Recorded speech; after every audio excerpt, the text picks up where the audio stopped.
Բնականաբար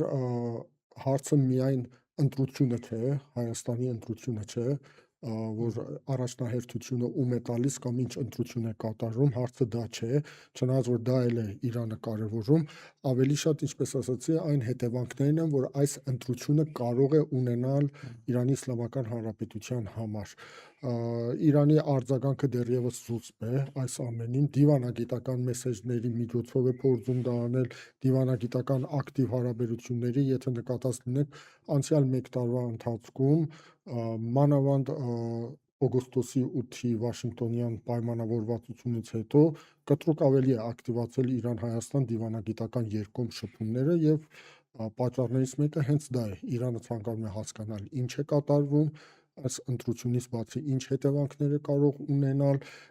եւ փոխանցել իր մտահոգությունները, իր վերապահումները, այդ ամենը փոխանցել Հայաստանի գործող իշխանություններին։